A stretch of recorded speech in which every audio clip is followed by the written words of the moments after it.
Selamat malam Bapak Ibu dan Saudara yang dikasihi Tuhan Yesus.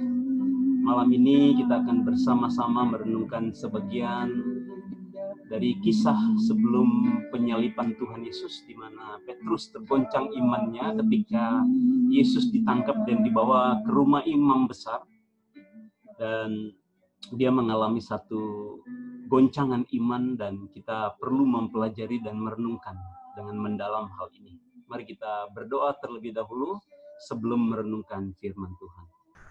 Tuhan Allah Bapa di surga, tolonglah kami mengerti kebenaran firman-Mu, menghayati dengan sungguh-sungguh apa yang terjadi ketika kami mengalami krisis iman, seperti yang dialami oleh Rasul Petrus. Kiranya Allah Roh Kudus memberi pengertian-pengertian baru. Tolong kami juga agar kami menjadi pelaku-pelaku kebenaran firman-Mu. Dalam nama Tuhan Yesus Kristus kami berdoa. Haleluya. Amin. Saya akan membacakan bagian-bagian ayat firman Tuhan dari Matius 26, ayat 31 sampai 33. Demikian, maka berkatalah Yesus kepada mereka, malam ini kamu semua akan tergoncang imanmu karena aku, sebab ada tertulis, aku akan membunuh gembala dan kawanan domba itu akan tercerai-berai. Akan tetapi sesudah aku bangkit, aku akan mendahului kamu ke Galilea. Petrus menjawabnya, biarpun mereka semua tergoncang imannya karena engkau, aku sekali-kali tidak. Yesus berkata kepadanya, aku berkata kepadamu, sesungguhnya malam ini sebelum ayam berkokok, engkau telah menyangkal aku 3 kali. Kata Petrus kepada Yesus, sekalipun aku harus mati bersama-sama engkau, aku takkan menyangkal engkau. Semua murid yang lain pun berkata demikian juga.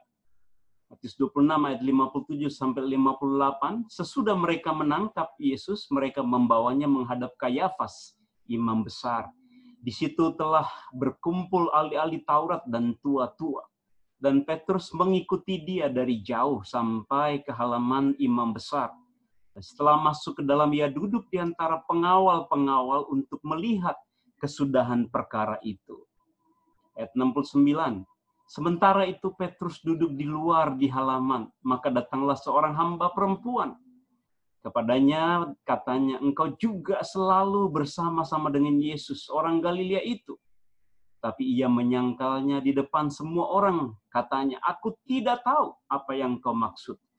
Ketika ia pergi ke pintu gerbang, seorang hamba lain melihat dia dan berkata kepada orang-orang yang ada di situ, orang ini bersama-sama dengan Yesus, orang Nazaret itu. Dan ia menyangkalnya dengan bersumpah, aku tidak kenal orang itu. Ayat 73. Tidak lama kemudian orang-orang yang ada di situ datang kepada Petrus dan berkata, pasti engkau juga salah seorang dari mereka. Itu nyata dari bahasamu. Maka mulailah Petrus mengutuk dan bersumpah, aku tidak kenal orang itu. Dan pada saat itu berkokoklah ayam. Maka teringatlah Petrus apa yang dikatakan Yesus kepadanya. Sebelum ayam berkokok, engkau telah menyangkal aku 3 kali. Lalu ia pergi keluar dan menangis dengan sedihnya. Saudara-saudara, kita melihat bagaimana percakapan Yesus dengan murid-muridnya. Saat itu Yesus berkata kepada mereka, malam ini kamu semua akan tergoncang imanmu. Petrus dengan spontan memberikan jawaban kepada Tuhan Yesus. Biarpun mereka semua tergoncang imannya karena engkau, aku sekali-kali tidak. Kemudian Tuhan Yesus berkata kepada Petrus, aku berkata kepadamu, sesungguhnya malam ini sebelum ayam berkokok, engkau telah menyangkal aku 3 kali. Lalu Petrus sekali lagi dengan yakin, dengan keyakinan yang sungguh dia berkata, sekalipun aku harus mati bersama-sama engkau, aku takkan menyangkal engkau. Dan semua murid lain pun berkata demikian juga. Kita melihat keyakinan yang begitu tegas. yang begitu kokoh, yang keluar secara spontan dari diri Paulus. Namun apa yang terjadi ketika Yesus ditangkap dan dibawa masuk ke rumah imam, dan Petrus mengalami penyangkalan-penyangkalan yang sebetulnya terbalik dari semua yang diucapkannya di depan Tuhan Yesus dan murid-murid yang lain.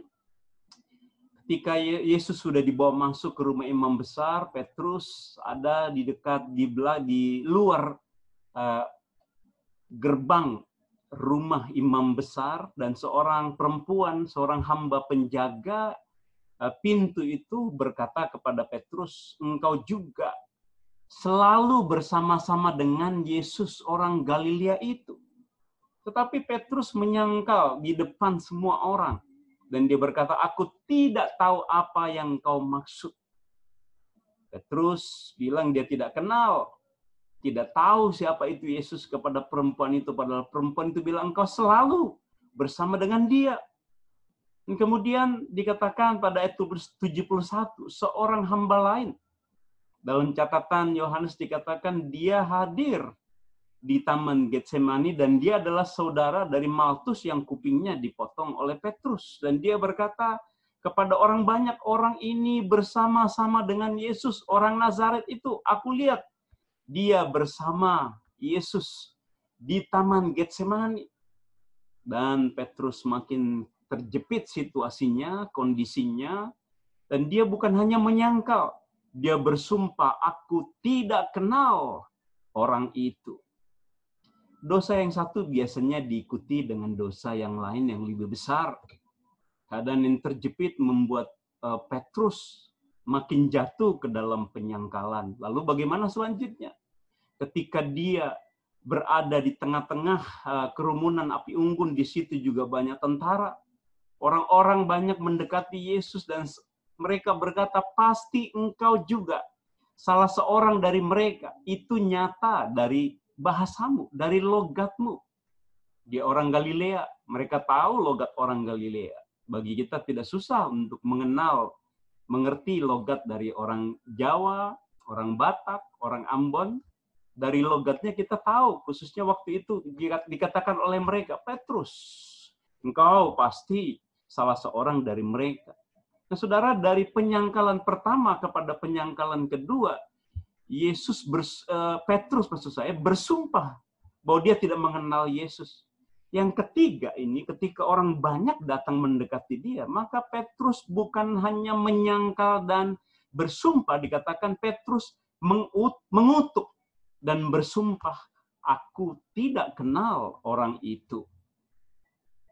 Di sini kita melihat bahwa Petrus menggunakan sumpah dan menggunakan kutukan untuk mempertegas penyangkalannya, untuk mempertegas dan meyakinkan orang-orang di situ bahwa memang dia tidak mengenal Yesus. Dan ketika dia sudah 3 kali menyangkal Yesus secara bertahap, semakin dalam dan semakin besar penyangkalannya, maka saat itu tiba-tiba berkokoklah ayam. Maka teringatlah Petrus akan apa yang dikatakan Yesus kepadanya. Yesus berkata kepada Petrus, "Sebelum ayam berkokok, engkau telah menyangkal aku 3 kali."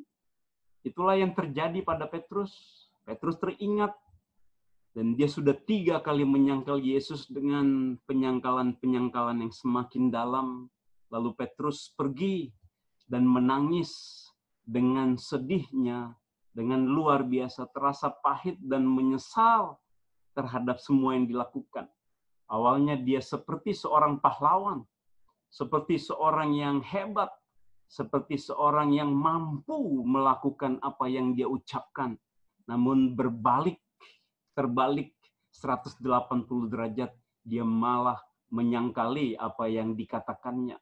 Jadi kita melihat ada terjadi krisis iman, bahkan dalam istilah Yunaninya ada kata skandal iman ketika Tuhan Yesus berkata, "Kamu akan goncang imanmu." Kadang-kadang kita juga akan masuk ke dalam situasi dan pergumulan yang sulit dan kita terjepit.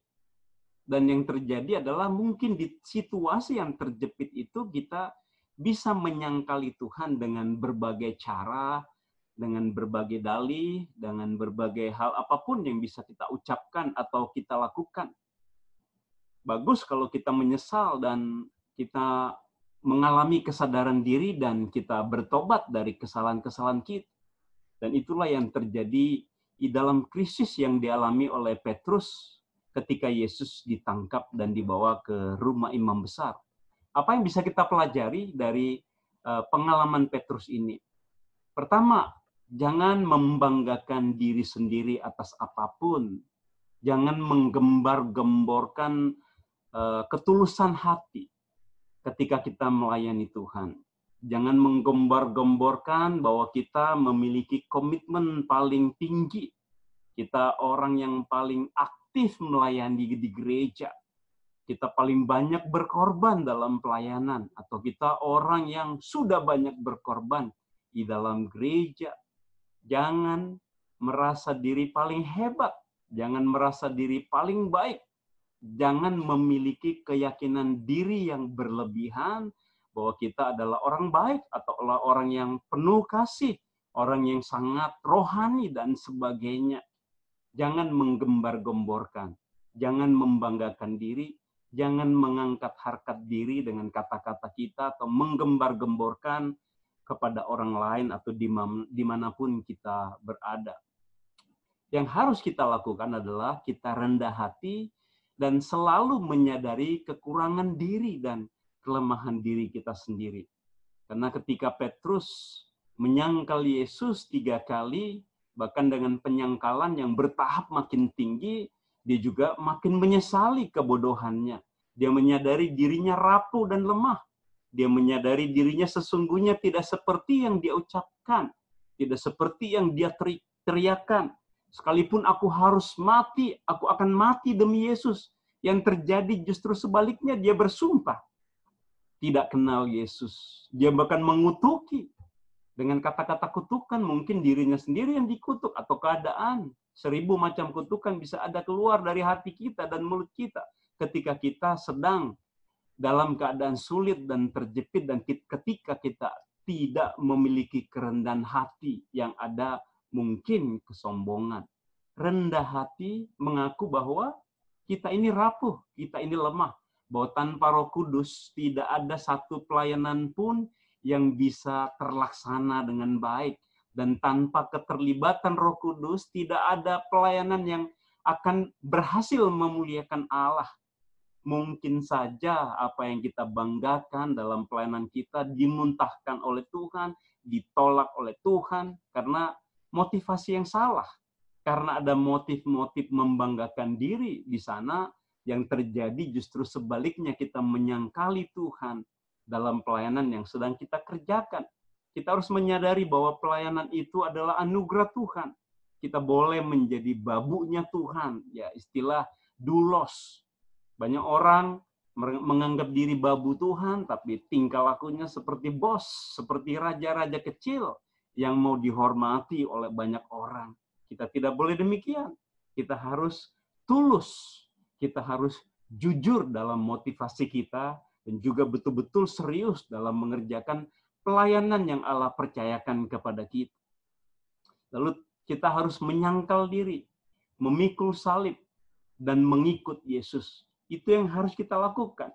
Bukan sebaliknya membanggakan diri. Di dalam Lukas 9 ayat 23, Yesus berkata kepada orang banyak, setiap orang yang mau mengikut aku, dia harus menyangkal dirinya, memikul salibnya setiap hari, dan mengikut aku. 3 poin dikatakan oleh Tuhan Yesus di sini. Setiap orang yang mau mengikut aku, dia harus menyangkal diri. Di sini kita bisa mendefinisikan, menyimpulkan bahwa kita tidak boleh menyombongkan diri atau menganggap diri kita paling penting, paling berjasa, paling berkorban dalam pelayanan. Kita harus menyangkali semua itu sebab kita harus tahu bahwa segala sesuatu berasal dari Tuhan, dari Allah. Allah yang mengaruniakan kepada kita hikmat, talenta, kekayaan, kesehatan, nafas hidup, dan segala anugerah yang sudah Tuhan berikan kepada kita. Kedua, dikatakan kita harus memikul salib setiap hari. Apa yang dimaksud dengan memikul salib? Semua tantangan-tantangan, godaan-godaan, penderitaan-penderitaan yang muncul di hadapan kita setiap hari, kita harus menanggungnya. Bukan memprotesnya, bukan menghindarinya, bukan mengutukinya, dan bukan bersumpah untuk melakukan sesuatu yang bertentangan dengan firman Tuhan, dengan dalil-dalil, tapi kita harus menanggungnya, harus memikulnya, harus menerimanya sebagai satu panggilan dari Kristus. Bukan membalas ketika orang memarahi kita, ketika orang mencaci, merendahkan, menghina kita. Disitulah kita harus menyangkal diri, harus memikul salib. Jangan membalas kejahatan dengan kejahatan, tetapi balaslah kejahatan dengan kebaikan. Itulah prakteknya menyangkal diri dan memikul salib, serta melakukan semua perintah-perintah yang Tuhan Yesus perintahkan kepada kita. Yang ketiga dikatakan, dan mengikut Yesus. Jangan mengikuti dunia. Dunia menawarkan banyak hal yang membuat kita jauh daripada Tuhan. Dunia menawarkan cara berbisnis yang menipu. Dunia menawarkan kehidupan yang bergelimang dengan pesta pora dan berbagai kejahatan. Ketika kita tidak mengikut Yesus, maka yang kita ikuti adalah dunia. Maka Tuhan Yesus berkata, kita harus mengikuti Dia. Yesus adalah gembala kita. Yesus adalah Tuhan kita. Yesus adalah Raja kita. Mari saudara-saudara, melalui renungan ini, kita diingatkan agar rendah hati, agar kita tulus, agar kita menyangkal diri, kita memikul salib kita, dan mengikut Yesus. Dan menjelang peringatan Jumat Agung, kita melihat Yesus rela datang ke dunia sebagai manusia. Allah menjadi manusia. Kemudian dia menderita, lalu dia disalibkan, lalu dia mati di kayu salib untuk membayar semua dosa dan kesalahan kita. Kiranya kita melihat penderitaan Kristus, dia menjadi teladan hidup kita dalam melakukan kebenaran, dalam kerendahan hati, dalam kasih. Biarlah kiranya kita menjadi murid-murid, pengikut-pengikut Yesus sejati, hidup dalam kerendahan hati dan kesetiaan untuk memuliakan Allah. Tuhan memberkati. Mari kita berdoa. Tuhan Allah Bapa di surga, kami bersyukur, berterima kasih. Karena kami terlebih dahulu dikasihi oleh Allah. Kami yang mudah sekali jatuh ke dalam berbagai-bagai tantangan dan cobaan, ujian, krisis, dan membawa kami kadang-kadang ke situasi yang terjepit, sehingga kami dapat menyangkal Engkau dengan kata-kata, dengan kepura-puraan, dengan bahkan dengan sumpah yang bertentangan dengan kebenaran firman-Mu. Tolong kami mengasihi Engkau. Tolong kami rendah hati. Ajar kami senantiasa memuliakan Engkau. Dalam nama Tuhan Yesus Kristus kami berdoa. Haleluya. Amin. Demikianlah saudara. Selamat malam, Tuhan memberkati.